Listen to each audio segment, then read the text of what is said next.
नमस्कार बच्चों आज मैं आप लोगों को कक्षा 9वीं की हिंदी पाठ्य पुस्तक लोक भारती से पाठ 6 ए सखी कविता बताने वाली हूँ। इस कविता के कवि अमीर खुसरो जी हैं।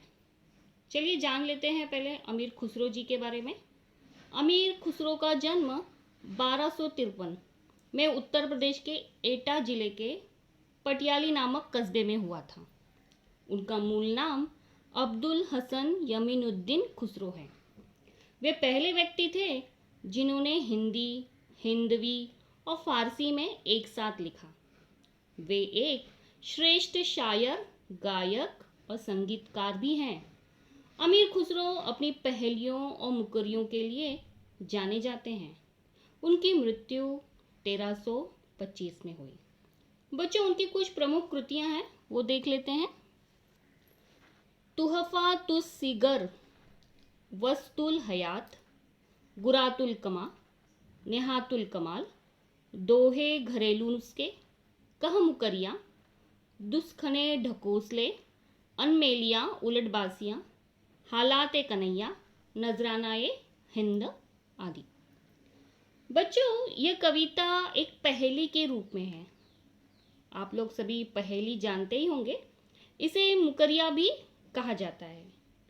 पहेली यानी जो लोक प्रचलित है, जिसका लक्ष्य मनोरंजन के साथ साथ बुद्धि चातुर्य की परीक्षा लेना होता है, उसे पहेली कहा जाता है।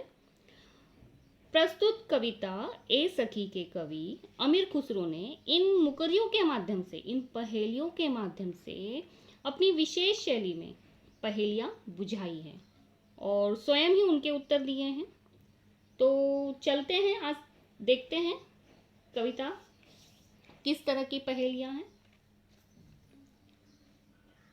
ए सखी, रात समय वो मेरे आवे, भोर भये वो घर उठी जावे, यह अचरज है सबसे न्यारा। ए सखी साजन, ना सखी तारा। बच्चों, इस पहेली का भावार्थ इस तरह से है। इन सारी पहेलियों में नायिका अपने सखी यानी सहेली से प्रश्न पूछती रहती है। वो अपने नायक को याद कर पहेलियां बूझ रही है। तो चलिए देखते हैं इस पहेली का भावार्थ किस तरह से है। प्रस्तुत कविता में नायिका अपनी सखी से जो पहेलियां पूछती है, कहती है कि रात के समय वो मेरे पास आते हैं, सुबह होते ही वो उठकर घर चले जाते हैं, यह आश्चर्य सबसे न्यारा है। उसकी सखी पूछती है कि क्या वो साजिन है। नायिका उत्तर देते हुए कहती है, नहीं सखी, वह तारा है, क्योंकि रात के समय आने वाला, सुबह घर चले जाने वाला तारा ही है। चलिए दूसरे पद की ओर चलते हैं।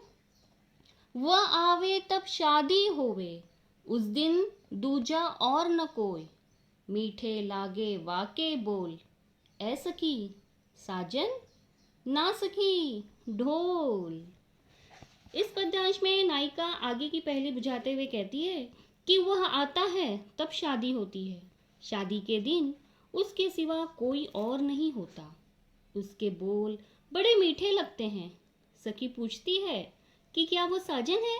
नायिका उत्तर देती है, नहीं सखी, वह ढोल है, क्योंकि सबकी शादी कराने वाला और मीठे बोल बोलने वाला तो ढोल है। चलते हैं तीसरे पद्यांश में। जब मांगू तब जल भरी लावे, मेरे मन की तपन बुझावे, मन का भारी तन का छोटा, ए सखी साजन, ना सखी लोटा। नायिका यहाँ पर कहती है कि जब मैं उससे मांगती हूँ तो वो मेरे लिए झर भर के लाता है, वो मेरे मन की गर्मी को बुझाता है, अर्थात मेरी प्यास को बुझाता है। भले वो शरीर का छोटा है, लेकिन उसका हृदय विशाल है। उसकी सखी पूछती है, सखी क्या ये साजन है। फिर नायिका उत्तर देती है, नहीं सखी, वह तो लोटा है। अगला पद्यांश देखते हैं। बैर बैर सोवत ही जगावे, ना जागू तो कांटे खावे, व्याकुल हुई मैं हक्की बक्की, ऐ सखी साजन ना सखी मक्खी। नायिका इस पद्यांश में कहती है कि वो बार बार मुझे सोते हुए जगा देता है। अगर मैं नहीं जागती हूँ तो मुझे काटता है और परेशान भी करता है। इससे मैं परेशान हो गई हूँ और कुछ कर ही नहीं पा रही हूँ। नायिका की सखी पूछती हैं, सखी क्या वो साजन है? नायिका उत्तर देती है, नहीं सखी, वह मक्खी है। अगला पद्यांश, अति सुरंग है रंग रंगीलो, है गुणवंत बहुत चटकीलो, राम भजन बिन कभी न सोता, क्यों सखी साजन ना सखी तोता। नायिका कहती है कि वो बहुत ही सुंदर रंग वाला और खुश मिजाज है। उसके साथ ही वह गुणवान और चमकीले रंग का भी है। वह राम का भजन किए बिना कभी नहीं सोता। उसकी सखी पूछती है, सखी क्या वो साजन है? नायिका उत्तर देती है, नहीं सखी, वो साजन नहीं, तोता है। अगला पद्यांश, अर्धनिशा वो आयो भोन, सुंदरता बरने कवि कौन, निरखत ही मन भयो आनंद, क्यों सखी साजन ना सखी चंद। नायिका कहती है कि वो आधी रात को मेरे भवन यानी मेरे घर में आता है। वो इतना सुंदर है कि उसकी सुंदरता का वर्णन कोई भी कवि नहीं कर सकता। उसे देखते ही मन आनंद से भर उठता है। उसकी सखी पूछती है, सखी क्या वो साजन है? नायिका इस बार भी यही उत्तर देती है, नहीं सखी, साजन नहीं, वह तो चंद्रमा है।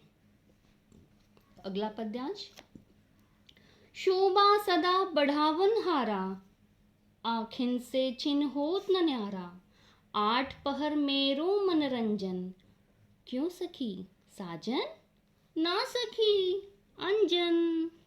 यहाँ पर नायिका कहती है कि वो हमेशा आंखों की सुंदरता को बढ़ाता है, आंखों से क्षण भर के लिए अलग नहीं होता।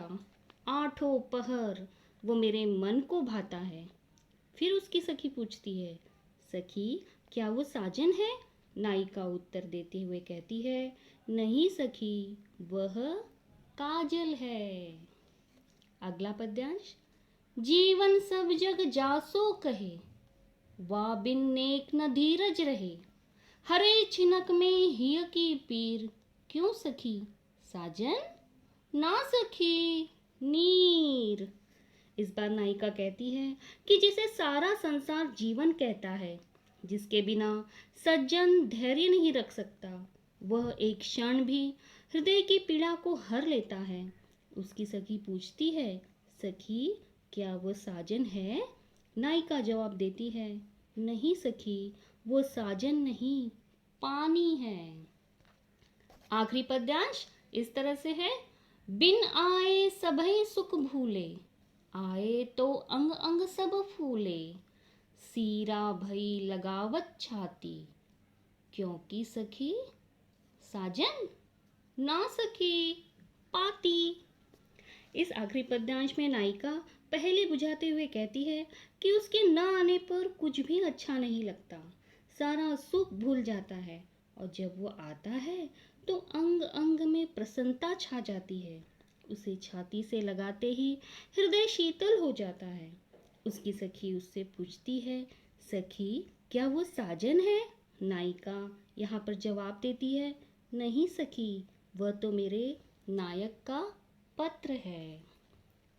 तो बच्चों, आप लोगों को ये सारी पहेलियाँ अच्छी तरह से समझ में आ ही गई होगी, और फिर मिलते हैं फिर अपनी अगली वीडियो में। तब तक के लिए धन्यवाद।